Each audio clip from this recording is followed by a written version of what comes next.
Quando as legiões romanas partiram das costas da Grã-Bretanha no ano 410, nunca mais para retornar, deixaram mais do que apenas ruínas, deixaram um legado. Em seu rastro, surgiu uma distinta cultura romano-britânica, moldada pela introdução romana de agricultura avançada, planejamento urbano, artesanato industrial e arquitetura monumental. Esta cultura floresceu na província de Britânia, uma fusão única da sofisticação romana e das antigas tradições celtas dos britânicos nativos. No entanto, pouco tempo depois da partida de Roma, ondas de invasores chegaram do outro lado do Mar do Norte. Os ângulos, saxões e jutos, tribos do que é agora a Alemanha e Dinamarca, desceram sobre a terra enfraquecida. Em uma geração, eles haviam tomado controle de grande parte da Britânia, empurrando o povo romano-britânico para as periferias da terra. Muitos foram escravizados ou mortos, outros fugiram para o oeste buscando refúgio do avanço implacável. Deste caos surgiu uma nova ordem. Reinos como Dera, Berniceia, Mércia, Wessex, Kent e East Anglia se estabeleceram, marcando o nascimento do que um dia se tornaria Inglaterra. Esta é uma história dos guerreiros, reis e navegadores pagãos que atravessaram águas tempestuosas para conquistar e colonizar uma terra estrangeira. Esses invasores não apenas tomariam a terra, eles a fariam sua, governando-a por mais de 500 anos, até a invasão normanda de 1066.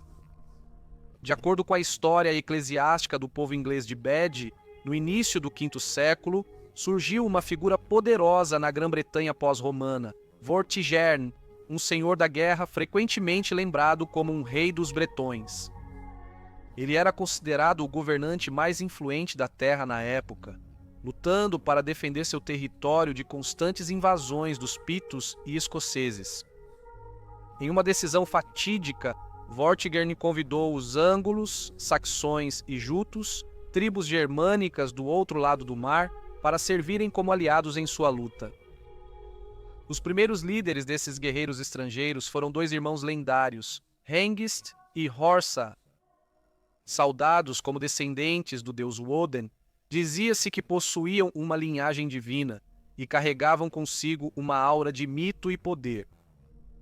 Segundo a crônica anglo-saxônica, os irmãos desembarcaram em Ebbsfleet em 449 d.C. Lá, eles lideraram seus guerreiros à vitória contra os pitos onde quer que os encontrassem em batalha, encorajados por seu sucesso inicial e tentados pelas terras férteis da Grã-Bretanha. Hengist e Horsa enviaram notícias de volta à sua terra natal, falando da fraqueza dos bretões e da riqueza da terra. Os irmãos pediriam reforços e seu chamado foi atendido. Em breve, ondas de colonos chegaram. Os saxões se estabeleceram em Essex, Sussex e Wessex. Os jutos tomaram Kent, a ilha de Wight e partes de Hampshire, enquanto os anglos se espalharam por East Anglia, Mércia e os territórios do norte de Dera e Berniceia, regiões que mais tarde formariam o reino de Northumbria. No entanto, a aliança entre Vortigern e os saxões não durou. De acordo com a história dos reis da Grã-Bretanha, embora seja considerada mais lendária do que factual, surge uma história crucial. Vortigern se apaixonou por Rowena, a bela filha de Hengist. Aproveitando a oportunidade, Hengist deu-a a Vortigern em casamento, usando a união para tecer uma teia de engano. Seu objetivo não era apenas aliança, mas conquista. Com uma diplomacia astuta, Hengist convenceu Vortigern a permitir que ainda mais de seus compatriotas se estabelecessem sob o pretexto de proteger a Grã-Bretanha. À medida que os saxões aumentavam em poder, também aumentava a dependência de Vortigern sobre eles. Os britânicos logo ficaram desconfiados. As tensões aumentaram e o conflito entre os dois grupos eclodiu. As batalhas logo iriam eclodir e em uma delas, Horsa caiu. Para restaurar a paz, Vortigern e Hengist concordaram em realizar um conselho. A reunião deveria ocorrer em um grande banquete, e foi decidido que nenhuma arma deveria ser trazida. Um encontro de paz, não de guerra. Mas Hengist tinha intenções mais sombrias. Secretamente, ele instruiu cada um de seus homens a esconder uma longa adaga sob suas capas. Quando o vinho fluía livremente e quando os britânicos baixaram a guarda, Hengist gritou uma ordem, um comando que os britânicos, inconscientes de seu significado, não entenderam. Os saxões sacaram suas lâminas escondidas e mataram qualquer britânico ao lado deles. No caos, Vortigern foi feito prisioneiro. Agora, com o rei em seu poder, Hengist exigiu o controle das cidades fortificadas e fortalezas da Grã-Bretanha, ou Vortigern perderia sua vida. Impotente e humilhado, Vortigern cedeu. Com a Grã-Bretanha sem líder e despedaçada, Hengist marchou com seu exército pela terra, devastando o campo. Ele ocupou Londres, depois tomou Winchester, York e Lincoln, queimando cidades e matando enquanto avançava.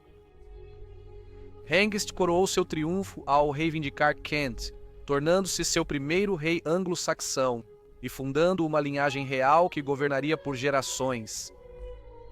A crônica anglo-saxônica registra que no ano de 457, Hengist e seu filho Eske lutaram contra os britânicos em Crayford, matando 4.000 e levando os sobreviventes em terror para Londres. A última menção a Hengist aparece na crônica no ano de 473. Ela afirma: neste ano Hengist e Eske lutaram contra os galeses e levaram inúmeros despojos, e os galeses fugiram diante dos anglos como fogo. Essas contas retratam Hengist como um guerreiro formidável e líder astuto, cuja força em batalha eclipsou a de muitas tribos rivais na Britânia. Sob sua liderança, os saxões garantiram seu primeiro reino em solo britânico. Mas isso foi só o início. Um reino havia sido forjado, e muitos outros seguiriam enquanto os anglo-saxões esculpiam uma nova ordem sobre as ruínas da Britânia romana. A região que um dia se tornaria East Anglia parece ter sofrido uma despopulação significativa durante o IV século. Uma vez a terra natal dos Iceni, uma antiga tribo do leste da Grã-Bretanha durante a Era Romana inicial, ela gradualmente caiu no silêncio, seu povo disperso ou absorvido pelas mudanças de marés da Grã-Bretanha pós-romana. A história inicial de East Anglia permanece em grande parte obscura, pois poucos registros sobrevivem deste período formativo. A maioria de suas cartas reais e documentos escritos foram perdidos, provavelmente destruídos nos incêndios e violência trazidos pelo grande exército pagão no século IX. No entanto, fragmentos persistem, oferecendo vislumbres de seus inícios sombrios. Nosso conhecimento dos primeiros reis da East Anglia é preservado em parte através de fontes posteriores como a Crônica Anglo-Saxônica e a História das Pessoas Inglesas, escrita bem depois da fundação do reino. Os primeiros governantes pertenciam a uma dinastia conhecida como Wulfingers, nomeada após seu fundador semi-lendário Wulfa. Seu nome, pensado para significar pequeno lobo, sugere que os Wulfingers podem ser interpretados como parentes do lobo. De acordo com o cronista do século XIII, Roger de Wendover, Wulfa variou entre os anos 571 a 578, embora a fonte original dessa informação permaneça incerta. Evidências arqueológicas, incluindo locais de sepultamento e restos de assentamentos, apoiam a ideia de uma migração em larga escala para East Anglia por povos de língua germânica. Simulações modernas sugerem que um movimento de cerca de 250.000 migrantes da Dinamarca para East Anglia poderia ter ocorrido em algumas décadas. No entanto, ainda não está claro se todos esses recém-chegados se consideravam anglos ou se eles vieram de uma gama mais diversa de identidades tribais. Nada é definitivamente conhecido sobre os primeiros reis ou como seu governo foi estruturado. No entanto, um possível assento de autoridade real pode ser indicado pelos ricos enterros de navios de Sutton Hoo, no leste de Suffolk, um local que sugere um povo tanto marítimo quanto nobre, forjando um reino entre as ruínas da Grã-Bretanha romana. Assim, a invasão e colonização de East Anglia, as batalhas travadas em seu solo e as verdadeiras origens de sua monarquia permanecem perdidas no tempo. De acordo com a crônica anglo-saxônica, o ano de 495 marcou a chegada de Cerdic e seu filho Cynric nas costas da Grã-Bretanha com uma frota de 5 navios. Eles desembarcaram em um lugar chamado Cerdic's Oar, acredita-se que seja no que é agora Hampshire. No ano de 508, Cerdic teria entrado em batalha com um rei chamado Nathan Leod, a quem ele matou junto com 5.000 de seus guerreiros, garantindo uma vitória decisiva e sangrenta. Ele estabeleceu o reino de Wessex no ano de 519. Entre as conquistas de Cerdic estava a Ilha de Wight, um prêmio estratégico que ele mais tarde concedeu a seus parentes Stuf e Witgar. Este ato não apenas expandiu sua influência, mas também estabeleceu as bases para o futuro domínio saxão no sul. No entanto, a história inicial de Wessex, conforme registrada na crônica, não está sem suas incertezas. Os estudiosos notaram inconsistências, relatos repetidos, datas conflitantes e enfeites lendários, que lançam dúvidas sobre a estrita confiabilidade da narrativa. Ainda assim, o nome de Cerdic tem grande destaque na linhagem real. Entre aqueles que reivindicaram essa prestigiosa ascendência estava Egbert, o rei de Wessex, considerado o antepassado da casa real inglesa. Da lendária chegada de Cerdic surgiu uma dinastia que um dia uniria os reinos ingleses e moldaria o destino da própria Grã-Bretanha. A evolução inicial de Mercia permanece mais envolta em mistério do que as origens melhor documentadas de Northumbria, Kent ou até mesmo Wessex. Ao contrário de seus vizinhos, o surgimento de Mercia foi gradual e sua ascensão ao poder foi obscurecida pelas névoas do tempo. Embora tenha eventualmente desenvolvido uma estrutura política formidável, o reino abraçou o cristianismo mais tarde do que a maioria de seus contrapartes anglo-saxões. O próprio nome Mercia deriva do inglês antigo, significando povo da fronteira, um título que sugere as origens do reino ao longo da fronteira volátil entre os britânicos nativos, muitas vezes referidos como os galeses, e os colonizadores anglo-saxões que avançavam. A posição moldaria a identidade de Mercia e seu destino. A figura mais antiga registrada como um rei de Mercia é Creoda, supostamente o bisneto de Aesil. Por volta do ano 584, Creoda estabeleceu uma fortaleza em Tamworth, que mais tarde se tornaria o assento real dos reis de Mercia. No entanto, mesmo antes de Creoda, a tradição fala de Aesil, acreditado ser o primeiro verdadeiro rei de Mercia e o último governante dos ângulos em sua terra natal continental de Angeleng, uma península na costa báltica de Jutlândia. Nascido por volta do ano 460, disse que ele migrou para a Grã-Bretanha por volta do ano 515. No mesmo ano, de acordo com fontes posteriores, ele assumiu o reinado em uma região que se tornaria Mércia. No ano de 527, Aesil liderou seu povo através de East Anglia e para o território de Mércia. Uma crônica do século XIII, Flores Historiarum, relata que pagãos vieram da Alemanha e ocuparam East Anglia, ou seja, o país dos Anglos do leste, e alguns deles invadiram Mércia e fizeram guerra contra os britânicos. Por volta do ano de 535, na época da morte de Aesil, ele supostamente controlava partes significativas de East Anglia e Mercia, o que lhe rendeu reconhecimento. Como o primeiro verdadeiro governante do reino merciano, Aesil fundou a Casa Real de Aesil, também conhecida como Eastlingers, uma dinastia que alcançaria seu auge sob o rei Offa de Mércia no século VIII.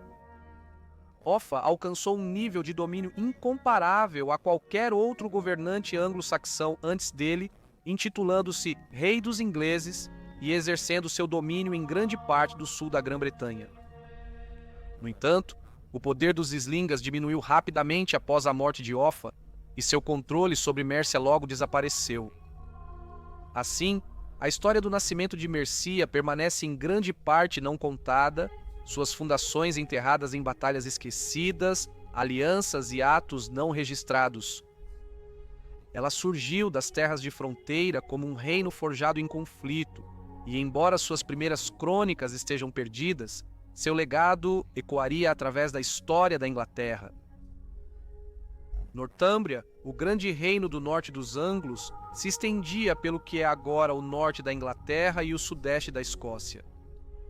Em seus primeiros dias, não existia como um único reino, mas como dois reinos distintos, Berniceia no norte e Dera ao sul. O primeiro governante conhecido de Berniceia foi Ida, uma figura envolta em mistério. Ascendendo ao poder no ano 547, ele reinou até o ano 559, embora pouco tenha sobrevivido sobre os detalhes de sua vida. Ida é lembrado como o pai fundador de uma linhagem real que daria origem aos reis de Nortúmbria. Sua linhagem seguiria moldando o destino do norte da Grã-Bretanha. De acordo com a crônica anglo-saxônica, Ida governou por 12 anos e estabeleceu sua fortaleza em Bambra. Esta fortaleza se tornaria o assento dos reis de Bernesian e um símbolo de poder duradouro. Os filhos de Ida herdaram tanto sua ambição quanto suas batalhas. Por anos, eles travaram guerra contra uma confederação de reinos bretônicos determinados a resistir aos ângulos invasores. No entanto, a aliança dos governantes nativos, formidável em unidade, eventualmente desmoronou em discórdia interna e guerra civil, abrindo caminho para a linha bernesiana expandir para o sul e mais tarde forjar o Reino Unido de Nortúmbria. Assim, das alturas varridas pelo vento de Bamburgh e dos campos ensanguentados do norte da Grã-Bretanha, surgiu o Reino de Nortúmbria, suas fundações estabelecidas na conquista, seu legado levado adiante por reis descendentes de Ida, a primeira chama do domínio anglicano no norte. Permanece incerto se Dera já foi um reino britânico independente. Nenhum governante britânico foi definitivamente associado à região em genealogias sobreviventes, poesia ou crônicas do período inicial, deixando sua história mais antiga envolta em silêncio. De acordo com a crônica anglo-saxônica, um governante chamado Ela ascendeu ao poder no ano de 560, embora a crônica se refira ao seu reino como Nortúmbria. Na verdade, a terra ainda estava dividida naquela época entre dois reinos distintos, Dera no sul e Berniceia no norte. As circunstâncias da morte de Ela são envoltas em ambiguidade. A crônica simplesmente afirma que ele faleceu no ano de 588, mas uma fonte posterior alega um fim mais violento, que Ela foi morto por Aethelfrith, um filho de Aethelric e herdeiro do trono de Berniceia. No entanto, essa versão é contradita pelo venerável Beda, que escreve que Ela ainda reinava no ano de 597, o ano em que Agostinho de Canterbury chegou à Grã-Bretanha em sua missão cristã. Independentemente dos detalhes precisos, um fato permanece claro. Após a morte de Ela, seus parentes foram forçados ao exílio e os governantes de Berniceia assumiram rapidamente o controle de Dera. Neste ato de conquista e unificação, os dois reinos outrora rivais foram fundidos em um único reino, Nortúmbria, destinado a se tornar um dos mais poderosos e culturalmente ricos dos reinos anglo-saxões. A questão de quantos anglo-saxões chegaram à Grã-Bretanha e quantos britânicos nativos sobreviveram à sua chegada tem provocado longos debates acadêmicos. O que se sabe é que Hengist e Horsa estavam entre as primeiras grandes figuras a desembarcar nas costas da Britânia, conquistando primeiras vitórias contra os povos nativos da ilha e estabelecendo-se como reis. Seus triunfos abriram as comportas. Em seu rastro seguiu uma maré constante de ângulos, saxões e jutos, muitos dos quais iriam fundar os reinos que surgiram das cinzas da guerra. Após a chegada dos anglo-saxões, a paisagem cultural e linguística da Grã-Bretanha mudou drasticamente. As línguas britânicas e latinas outrora faladas nas terras baixas desapareceram, substituídas pelo antigo inglês, o ancestral direto da língua que falamos hoje. Os imigrantes trouxeram novos costumes. Nas áreas rurais surgiram edifícios distintos. As práticas de sepultamento também mudaram, assim como os artefatos enterrados com os mortos. Broches, cerâmica, armas. Objetos surpreendentemente similares aos encontrados em sepulturas do outro lado do Mar do Norte. Até a religião foi transformada. Os britânicos nativos eram um povo diverso. Alguns ainda se apegando aos antigos modos politeístas, outros praticando uma versão do cristianismo herdada dos tempos romanos. Os anglo-saxões, no entanto, trouxeram consigo os deuses de suas terras natais germânicas. Dizia-se que seus reis eram descendentes do próprio Woden, reivindicando ascendência divina para reforçar seu governo. Muito ainda é incerto. A escala, o tempo e a natureza do assentamento anglo-saxão ainda são ferozmente debatidos. Textos medievais descrevem a conquista e violência saxônica no século V, mas eles são frequentemente vagos, coloridos por lendas e carentes de detalhes concretos. A quase total ausência de influência celta ou latina na língua inglesa antiga sugere uma dominação súbita e avassaladora por falantes germânicos, talvez implicando na deslocação ou assimilação da população nativa. Após a lendária chegada de Hengist Horsa no ano de 449, o reino de Kent logo surgiu. Nas décadas que se seguiram, Aesil fundaria a Mércia por volta do ano 515, Cerdic estabeleceria o Wessex no ano 519, Ida, o reino do norte de Berniceia, em 547, Ela, o reino do sul de Dera no ano 560, e Vufa estabeleceria a Anglia Oriental no ano 571. Em pouco mais de um século, todos os principais reinos anglo-saxões haviam nascido. Os britânicos nativos foram ou expulsos de suas terras, ou passaram a viver sob o domínio de seus novos senhores, vítimas de uma transformação abrangente, agora velada no silêncio de batalhas esquecidas e crônicas perdidas. A história da invasão anglo-saxônica permanece como um dos grandes enigmas da história britânica. Poucas fontes confiáveis subsistem para esclarecer seu alcance total. No entanto, o que não pode ser negado é o seu resultado. Em um único século, os anglo-saxões tomaram a terra para si e se coroaram reis. Agradeço imensamente a todos os meus membros. Sua contribuição é valiosa para a continuação do canal e eu aprecio todos vocês imensamente. Agradecimento especial a John Sides. Espero que tenham curtido o vídeo. Se gostou, não se esqueça de curtir, se inscrever e compartilhar. E nos vemos na próxima semana para mais um Perfis da História.